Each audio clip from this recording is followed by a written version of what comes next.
오늘 우리에게 주신 하나님의 말씀은 에스겔 47장 1절에서 12절까지 말씀입니다. 구약성경 에스겔 47장 1절에서 12절 말씀 봉독하겠습니다. 그가 나를 데리고 성전문에 이르시니 성전의 앞면이 동쪽을 향하였는데 그 문지방 밑에서 물이 나와 동쪽으로 흐르다가 성전 오른쪽 제단 남쪽으로 흘러내리더라. 그가 또 나를 데리고 북문으로 나가서 바깥길로 꺾여 동쪽을 향한 바깥문에 이르시기로 본즉 물이 그 오른쪽에서 스며 나오더라. 그 사람이 손에 줄을 잡고 동쪽으로 나아가며 천척을 측량한 후에 내게 그 물을 건너게 하시니 그 물이 발목에 오르더니 다시 천척을 측량하고 내게 물을 건너게 하시니 물이 무릎에 오르고 다시 천척을 측량하고 내게 물을 건너게 하시니 물이 허리에 오르고 다시 천척을 측량하시니 물이 내가 건너지 못할 강이 된지라. 그 물이 가득하여 헤엄칠 만한 물이요 사람이 능히 건너지 못할 강이더라. 그가 내게 이르시되 인자야 내가 이것을 보았느냐 하시고 나를 인도하여 강가로 돌아가게 하시기로 내가 돌아가니 강 좌우편에 나무가 심히 많더라. 그가 내게 이르시되 이 물이 동쪽으로 향하여 흘러 아라바로 내려가서 바다에 이르리니 이 흘러내리는 물로 그 바다의 물이 되살아나리라. 이 강물이 이르는 곳마다 번성하는 모든 생물이 살고 또 고기가 심히 많으리니 이 물이 흘러 들어가므로 바닷물이 되살아나겠고 이 강이 흐르는 각처에 모든 것이 살 것이며 또 이 강가에 어부가 설 것이니 엔게디에서부터 에네글라임까지 그물 치는 곳이 될 것이라. 그 고기가 각기 종류를 따라 큰 바다의 고기같이 심히 많으려니와 그 진펄과 개펄은 되살아나지 못하고 소금 땅이 될 것이며 강 좌우 가에는 각종 먹을 과실나무가 자라서 그 잎이 시들지 아니하며 열매가 끊이지 아니하고 달마다 새 열매를 맺으리니 그 물이 성소를 통하여 나옴이라. 그 열매는 먹을 만하고 그 잎사귀는 약재료가 되리라. 아멘. 오늘 말씀에 등장하는 에스겔 선지자는 바벨론의 포로로 사로잡혀 간 이스라엘 백성 중에 한 명이었습니다. 그는 어느 날 바벨론 그발 강가에 서서 고향을 그리워하며 있다가 하나님께 선지자로 부르심을 받습니다. 선지자로 부르심을 받아 에스겔 1장에서부터 그의 삶이 쭉 기록되어 있습니다만 오늘 47장에 이르러서 하나님은 그를 성전으로 데리고 가셨습니다. 환상 중에 그를 성전으로 데리고 가셔서 그에게 물이 흘러나오는 성전의 모습을 보여주시죠. 사실 이스라엘 백성들이 소중하게 생각했던 예루살렘 성전은 이미 바벨론에 의하여 불타버리고 무너진 지 오래되었습니다. 그런데 하나님께서 에스겔에게 그 불타지 않은 성전, 새 성전의 모습을 보여주시고 있죠. 하나님은 에스겔에게 또 에스겔을 통하여 이스라엘 백성들에게 무엇을 말하고 싶으신 것일까요?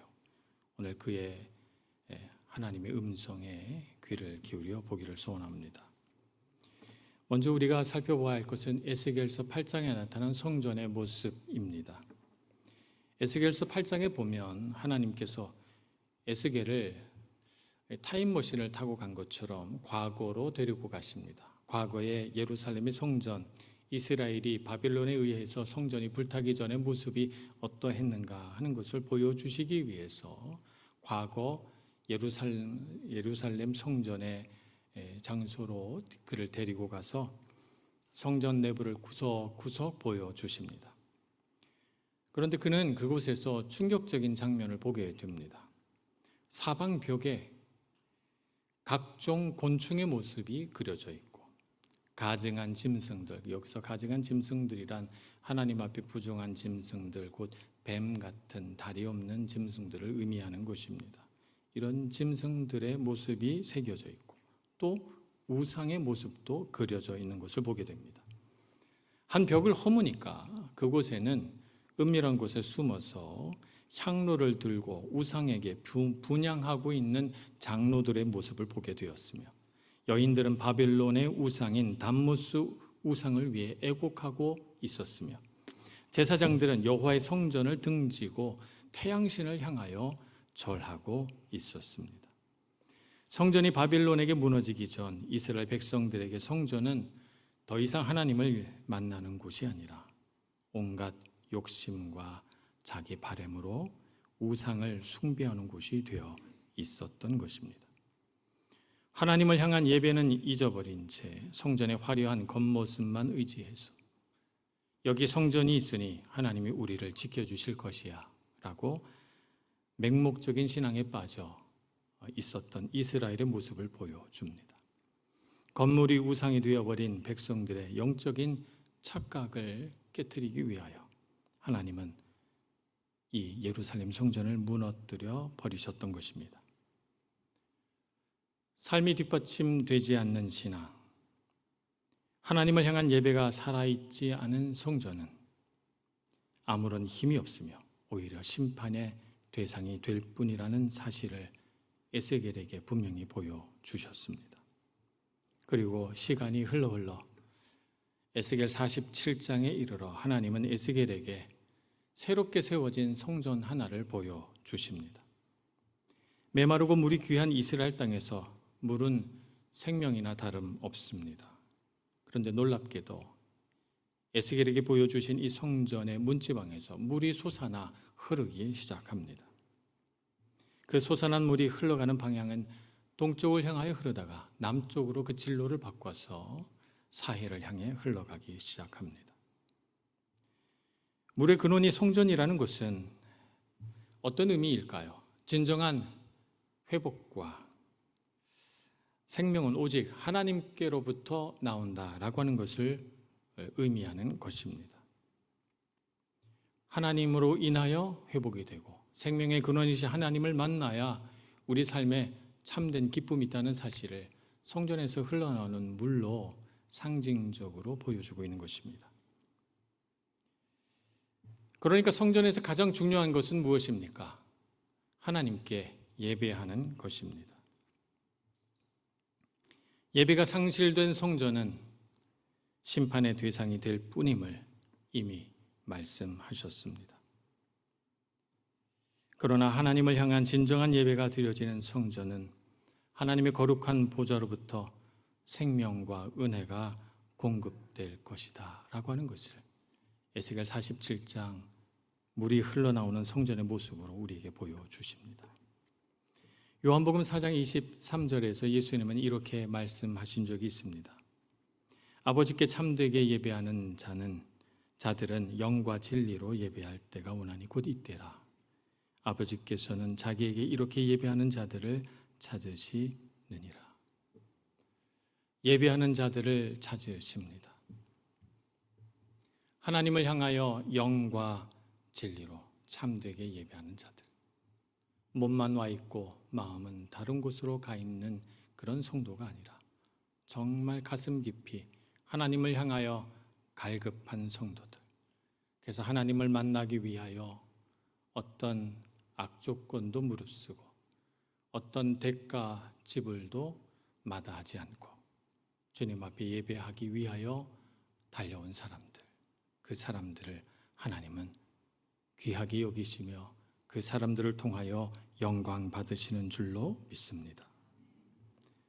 에스겔 시대에도 예수님께서 계시던 그때에도 그리고 지금도 하나님은 여전히 참되게 예배하는 자들을 찾고 계십니다.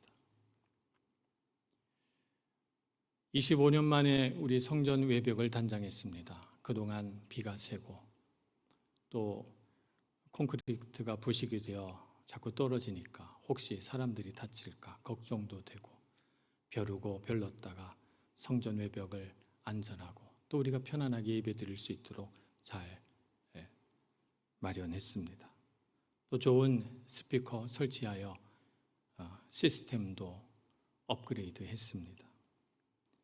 이렇게 하는 것이 사람의 눈에 좋게 보입니다. 성전을 잘 가꾸고 관리하는 일 참 중요한 일이고 잠시도 소홀히 해서는 안 될 일입니다만 그러나 우리에게 더 중요한 것 하나가 있으니 그것은 바로 예배하는 일입니다. 아름답게 장식하고 좋은 시설을 갖추고 시스템이 잘 마련되어 있다 할지라도 예배하는 자가 없다면, 참되게 예배하는 자가 없다면 그 성전은 껍데기에 불과할 것입니다. 이제 우리가 열심히 수고하여 좋은 성전을 일구어냈습니다. 이제 우리가 정성을 기울여야 할 일은 무엇입니까? 예배하는 일입니다.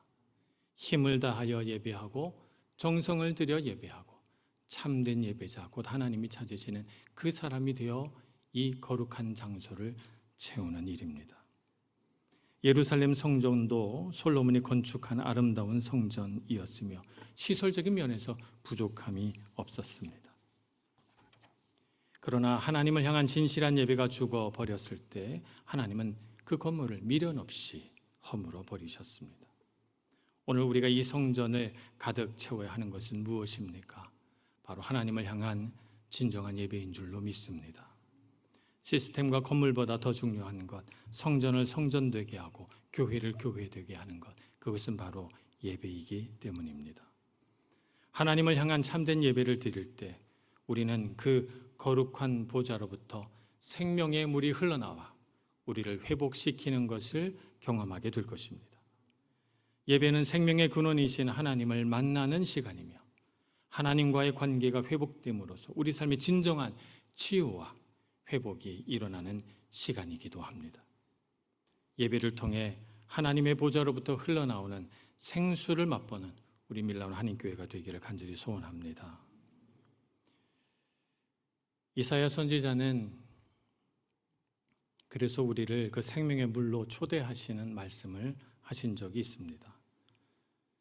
하나님이 아닌 다른 것에서 생명을 찾다가 목마르고 갈급해진 백성들을 향해 하나님의 자비의 음성을 들려주십니다.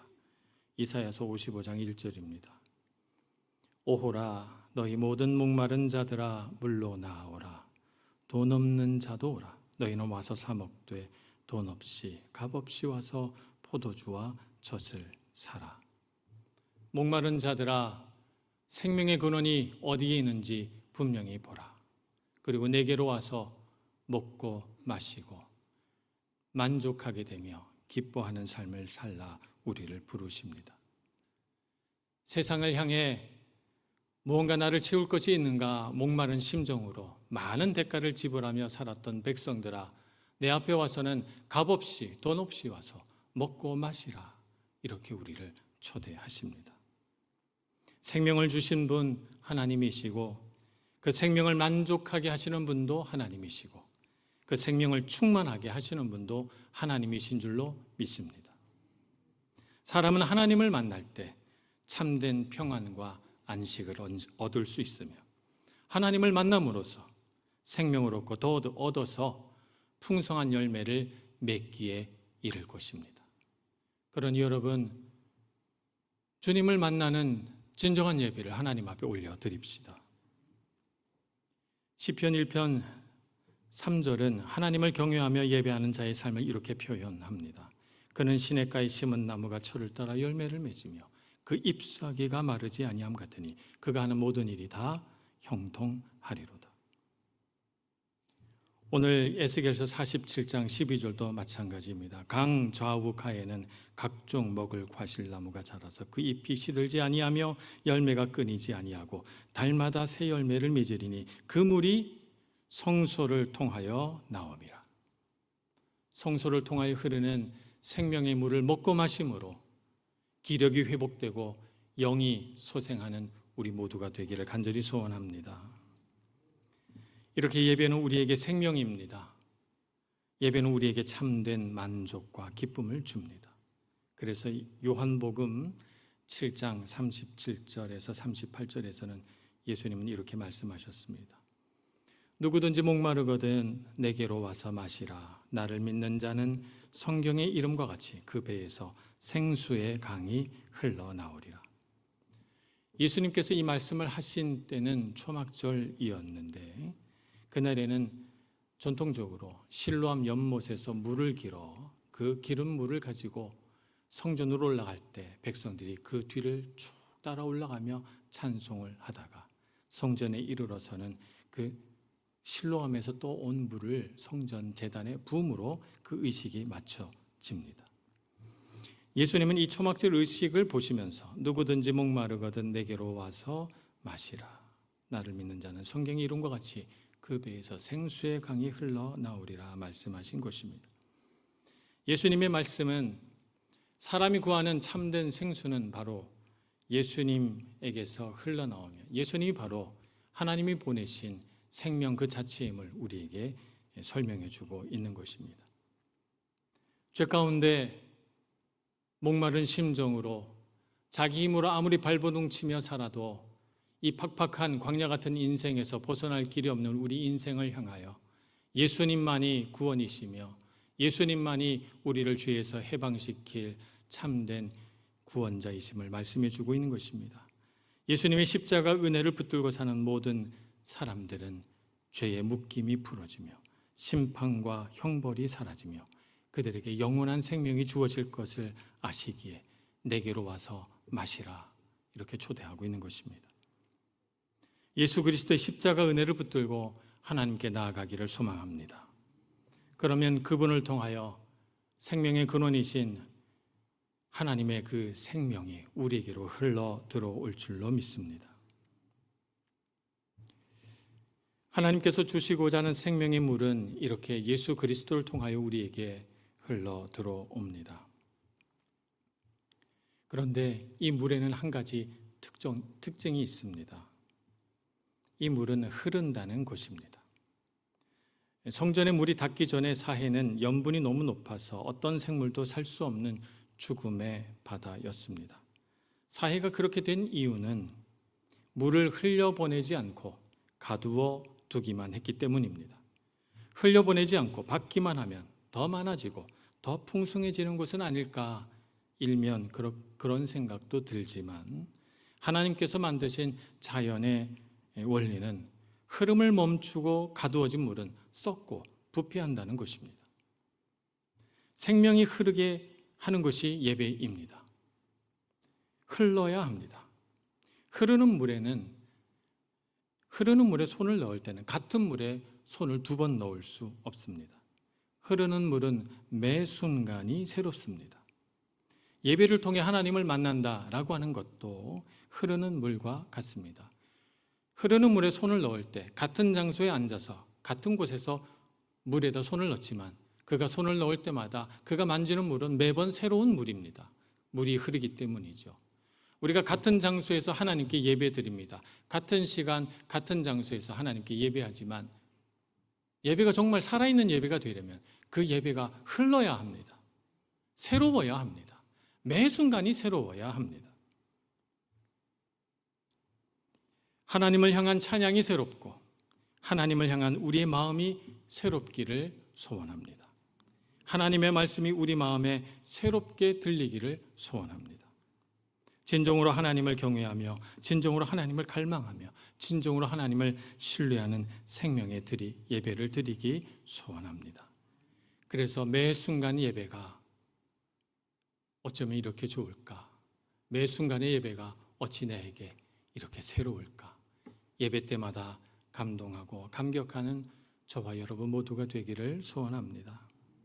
하나님께 드리는 예배가 이렇게 진실하고 새로운 예배가 될 때 거룩한 보좌에서 흐르는 생명의 물이 우리의 메마른 영혼을 적시고 우리 시들어가는 영을 소생시켜 내실 줄로 믿습니다. 오늘 본문 10절을 보면 죽었던 바다가 살아나자 이 강가에 어부가 서고 어부들이 많이 모여서 그물 치는 바다가 된다 이렇게 설명하고 있습니다. 죽음의 바다였을 때는 사람이 찾지 않는 단절된 곳이었던 이 사해가 생명의 물이 흘러 살아나자 사람이 모이고 관계가 형성되는 곳이 됩니다. 인간의 모든 깨어진 관계의 근원에는 하나님과의 단절이 있습니다. 예배를 통해 하나님과 막힌 담이 허물어지고 하나님과 깨어졌던 관계가 예수 그리스도를 통하여 회복되기를 소원합니다. 예배를 통해서 사람에 대한 미움과 판단과 정죄가 멈추게 되고 예배를 통하여 용서와 화해가 시작되고 예배를 통하여 우리 안에 사람을 향한 존중과 사랑과 섬김이 일어나기를 간절히 소원합니다. 은혜의 보좌에서 흘러나오는 물로 우리 관계에 생명의 물이 공급되기를 간절히 소원합니다. 그래서 하나님과의 관계가 회복될 뿐만 아니라 그 회복된 관계가 우리가 맺는 모든 사람들과 관계 안에 영향을 미쳐서 깨어졌던 우리 모든 인간관계가 다 회복이 되는 은혜로운 삶을 살아가기를 간절히 소원합니다. 그런데 관계만이 이렇게 흘러야 되는 것은 아닙니다. 물질도 흘러야 합니다. 물질도 똑같이 가두어 두고 쌓아놓기만 하려고 하면 반드시 우리 영혼을 썩게 만들고 부패하게 만듭니다. 물론 세상은 물질을 모으라고 말합니다. 물질을 쌓아야 한다고 말합니다. 그러나 성경은 물질을 쌓아야 하는 것으로 보지 않고 흐르게 해야 하는 것으로 봅니다. 아무리 깨끗한 물도 고이면 이끼가 끼고 썩듯이 재물도 움켜잡고 흘려보내지 않으면 그 마음에 탐욕이 자라 영적인 부패가 일어나기 시작합니다. 물질을 가치 있게 만드는 것은 그 소유가 얼마나 큰가라고 하는 것이 아니라 물질이 흐르고 있는가, 그리고 그 물질이 어디로 흐르는가에 있습니다. 하나님을 향해 물질이 흐르게 해야 되겠습니다. 하나님을 향해 흐른 그 물질은 썩지 않는 하늘의 가치로 변하게 될 것입니다. 내 손에 있을 때의 물질은 그저 세상에 썩어질 화폐에 불과했지만 이것을 예배를 통해 생명의 근원이신 하나님께로 흘려보낼 때 이 물질은 성전 문지방에서 흘러나오는 치유의 샘물이 될 것입니다. 내 손을 떠나 가난한 이웃에게로, 내 손을 떠나 선교지로, 내 손을 떠나 유익하고 가치로운 곳으로 물질이 흘러 들어갈 때 이 물질은 사이 걷던 세상의 구석구석을 살려내는 생명의 도구가 될 줄로 믿습니다. 에스겔 환상에서 보면 천사는 천척 한 500m를 측량할 때마다 에스겔더러 물속으로 들어가라 이렇게 명령합니다. 그래서 측량할 때마다 들어가 보니 처음에는 무릎에서, 처음에는 발목에서 무릎으로, 무릎에서 허리로, 허리에서 능히 건너지 못할 강으로 점점 더 물은 깊어지고 풍성해집니다. 나에게 주신 작은 것, 이 작은 것으로 무슨 선한 영향력을 끼칠 수 있을까 이런 생각이 들지만 이 작은 것을 하나님을 향해 흘려보낼 때, 세상을 향해 흘려보낼 때마다 하나님은 더 큰 은혜로 우리의 삶을 채워가여 주실 줄로 믿습니다. 하나님과의 관계 안에서, 사람들과의 관계 속에서, 물질의 영역에서 생명을 흘려보내기로 결정할 때마다 생명의 물은 더 커지고 풍성해지고 깊어질 것입니다. 성전은 하나님을 만나는 곳입니다. 우리가 하나님을 어떻게 만나는가? 예배를 통해서 만납니다. 예배를 통해 하나님은 우리를 회복시켜 주시고 우리를 생명의 물로 채우시며 우리를 통해 생명의 물이 흘러가기를 바라십니다. 우리를 통해 흘러나간 생명의 물이 우리 관계를 회복시키고 우리가 움켜쥔 물질을 하나님의 거룩한 가치로 회복시켜 주실 줄로 믿습니다. 생명의 근원이신 하나님께 예배함으로 생명이 흘러가는 능력 있는 삶을 사는 우리 모두가 되기를 간절히 소원합니다. 기도하겠습니다. 자비하신 하나님, 우리에게 주신 이 큰 은혜를 가슴에 품고 주님을 만나려고 예배의 자리에 섰습니다. 우리의 갈급한 심령을 생명으로 채워주시고 우리로 하여금 가두고 채워 썩기만 했던 이 세상의 습관을 다 버려버리고 하나님의 생명의 물이 흐르는 생명 있는 삶을 살아가도록 인도하여 주옵소서. 관계 안의 생명이, 우리의 소유 안에 생명이, 우리의 마음과 영에 생명이 가득한 생명 있는 삶을 사는 저희들 되게 하여 주옵소서. 예수님의 이름으로 기도합니다. 아멘.